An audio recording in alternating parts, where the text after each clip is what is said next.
I'd like to start this video with a confession. Loose parts can be a total nightmare. You basically set up some beautiful stuff with loads of gorgeous loose parts and you hope it's all going to be an amazing provocation and work so well. Then the kids trash it, they leave it after a minute, never go back to it, and it's all a bit of a nightmare. And that happens to pretty much everyone. Luckily, there is a better way. Loose parts doesn't have to be like that. It can be a super positive force for good, but you have to approach it the right way. In this video, I'm going to show you the ultimate 5 steps for getting started with loose parts. These are the simplest step-by-step process to follow, and if you follow this, almost every time, loose parts will work for you. So this is Early Impact. Let's do this.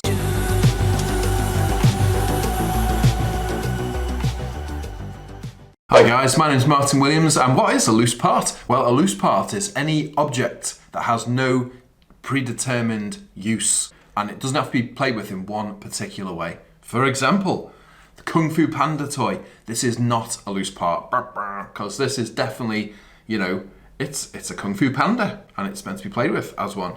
However, a stone, for example, that's a different story. This is a loose part because this can take on all sorts of meanings and symbolism for children. For example, it could be a witch's eyeball, or a golden nugget that you hide in the ground, or it could be a wheel on a tractor. It can take on all sorts of different possible representations in the minds of children, and that's what loose parts is all about. So the 5-step plan. Step 1 is gather some exciting loose parts. Not rocket science this, but you want to get some interesting objects that are really going to grab the kids' attention. Here are a few top tips on the sort of things you can gather. Number 1, I would definitely get some black and white objects. This just adds a bit of contrast, and particularly for younger children, anyone from the ages of probably about 1 to 3 in particular, but a little bit for older ones as well, a bit of contrast is very exciting. It's really kind of visually stimulating. So if you get some black objects, great. It might be a leather glove, or a belt, or a piece of material. Some white objects, some like a silk handkerchief, or whatever you can find, white and black. That is definitely the way to go. Some objects that have got a bit of a smell is a good bonus as well. This just makes it really multi-sensory. It could be something like some herbs from fresh herbs, or some fruits. Things like lemons and limes are quite good because they have like a really pungent smell, but they're not very messy, which is all good. And no need to peel them, just stick them straight into whatever tray you've got. And potentially something like a cinnamon stick will be great as well. Some people think materials should all be natural, but I don't think that's the case with loose parts. You can have some natural materials, but some man-made ones as well, and either is fine. Man-made could be something like bottle tops, for example, whereas natural, things like stones and sticks. Let me just throw a few weirder ones into the mix before we go on to the next step, and that is more unusual loose parts, things like water. Ice can be a fantastic loose part, and you could even have ice with loose parts frozen into it. Very, very exciting. So yeah, really mix it up. A good range of visual interest, a few smells, even a few noises, maybe like a dog toy or something. Make it as multi-sensory as you can, and that is a formula for success. Step 2, guys, again, it's so simple. None of this is rocket science. But step 2 is get a tinker tray. All this means is get some kind of tray with different compartments. For example, I've got this muffin tray with 4 compartments. I'll get something like this to start with, something super, super simple. Something like 3 or 4 sections, perfect. When they have had a bit of exposure to loose parts, you can get something a bit more complex. You get like a big tray with, 12 sections or something, or even bigger. Great, but start easy and make it harder as you go on. The idea of these tinker trays, the easiest thing in the world, you just put some loose parts into them. So for example, I've got some pebbles in one, clothespins, screws as well, and these little coloured matchsticks as well. I'd set up a few of these. Even though loose parts is more of a child-led way of learning, it's still good to get them started in a more adult-led context, I'd say. That is the way I always start. I think it's a big mistake that a lot of people make is just give them some loose parts, let it happen, and hope for the best. And that doesn't really work very well often. Some kind of modelling for an adult really makes a difference. Step 3 is start off with the easiest possible provocations you can to get the children going. The 2 that I really like using are using picture frames and using Play-Doh. Let me just show you the picture frames, very simple. Get some kind of picture frame like this.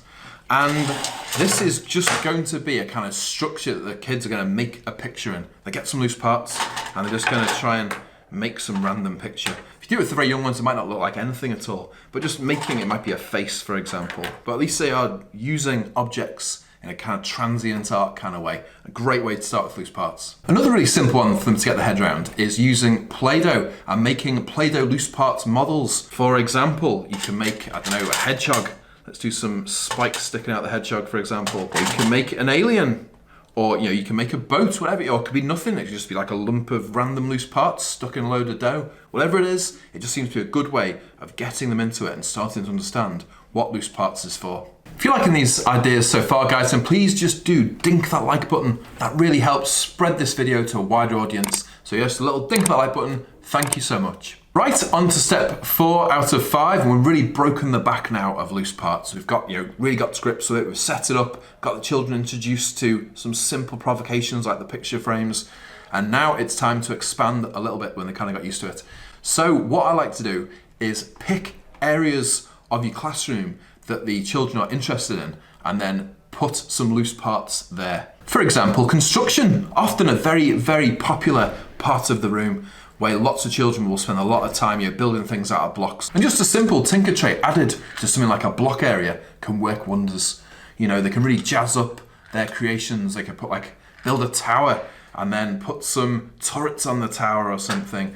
Or these could be the people walking down the road they build. It's good to get an adult in there and show them a few ideas and introduce the loose parts, but then it's all about their own ideas and integrating the loose parts with the construction toys that are already in there. Before we go on to step 5, guys, I should just say that I've written a book called Loose Parts Play, A Beginner's Guide. And even though this video is just kind of scratching the surface of loose parts, that book really goes into depth with more than 100 provocations you can try out and just a step-by-step process of how to make loose parts work for you. I'll put a link in the description underneath this video. It's available on Amazon as a paperback or an ebook. Loose Parts Play, A Beginner's Guide. Check it out. Okay, step 5 is go inside and go outside. And the big rule is go small inside, big outside. There's no real rules in loose parts, that is what I'd suggest for starting them off with provocations. What do I mean by this? Indoors, this kind of stuff, perfect. Little loose parts in tinker trays, in different areas, fantastic. Outdoors is different. Outdoors you have a bigger scale to it with, you want to go big. So think of things like big crates, big boxes, big long gutters and tubes and all that kind of stuff. It's a big thing. Outdoor loose parts is all about building big obstacle courses, massive constructions, big role play and den making. So yeah, think big, and loose parts works everywhere. Indoors, outdoors, it works just as well. Loose parts is a wonderful way to learn. It gets children so inspired and curious and fired up about their learning, and it's just a great thing to see when it's working well. I use loose parts across the entire curriculum. For example, I've done a video about loose parts being used on number lines. That video is going to pop up on the screen any second. It's going to be about here. It's just going to pop up. So if you want to check that out, number lines, loose parts, it's popping up onto the screen now. It'd be great to see you there. Thanks a lot, guys, and see you in the next video.